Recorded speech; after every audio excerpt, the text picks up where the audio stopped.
জয় গুরু, জয় মা। গীতামৃত চ্যানেলে সকলকে স্বাগত। আমি আলপনা আবারও একটা নতুন ভিডিও নিয়ে আপনাদের সাথে হাজির হয়েছি। আজকে আমরা আলোচনা করব মাতা পিতা ও সন্তানকে নিয়ে ভগবান শ্রীকৃষ্ণ কি বলেছেন। তো ভগবান শ্রীকৃষ্ণের অসাধারণ একটি বাল্যলীলা। শ্রীকৃষ্ণের বয়স তখন খুব সামান্য।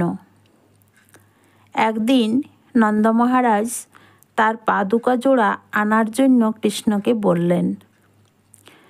উনার কথা মতো কৃষ্ণ চললেন তার পিতার পাদুকা জোড়া আনতে। পাদুকা জোড়া আনার সময় কৃষ্ণ ভাবলেন, তাই তো, আমি যদি না দেখাই পিতাকে কিভাবে সম্মান করতে হয়, তবে তো জগতে কেউ আর পিতাকে সম্মান করবে না। কৃষ্ণই তো স্বয়ং ভগবান। তবুও তিনি ভাবলেন, যখন মানবরূপেই ধরায় অবতীর্ণ হয়েছি, তখন তো পিতাকে কিভাবে সম্মান করতে হয় এই জগৎকে আমাকে তা শেখাতেই হবে। তা না হলে এই ধরায় যে নিজের পিতাকে কিভাবে সম্মান দেওয়া উচিত সেটা সবাই ভুলে যাবে। যা ভাবা তাই কাজ। শ্রীকৃষ্ণ স্বয়ং ভগবান হয়েও শুধুমাত্র জগৎকে শিক্ষা দেওয়ার জন্য তার পিতার পাদুকা জোড়া নিজের মাথায় করে নিয়ে আসলেন। শ্রীকৃষ্ণের এরকম কাণ্ড দেখে মা যশোদা ও নন্দ মহারাজ সহ সেখানে যারা উপস্থিত ছিলেন সকলেই রীতিমতো অবাক হয়ে গিয়েছিলেন।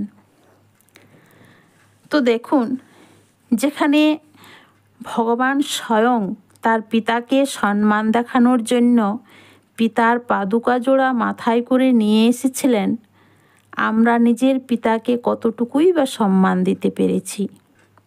তাই আমাদেরও উচিত এরকমভাবে না হলেও আমরা যেন নিজের পিতাকে যথার্থ সম্মানটুকু দিই। এছাড়াও পিতামাতারা আমাদের জন্ম দিয়ে লালন পালন করে বড় করে তোলেন, সেই জন্য আমরা তাদের কাছে ঋণী। তাই পিতামাতার প্রতি সন্তানের কর্তব্য হলো তাদের সম্মান করা, তাদের কথা শোনা এবং তাদের সেবা করা। সন্তানের উচিত তাদের প্রতি শ্রদ্ধাশীল এবং তাদের প্রতি সদয় আচরণ করা। এছাড়াও তাদের ইচ্ছে মতো কাজ করা, তাদের প্রয়োজন মেটানো এবং জীবনের শেষ পর্যন্ত তাদের পাশে থাকা, অর্থাৎ বৃদ্ধ বয়সে তাদের দৈহিক পরিষেবা দেওয়া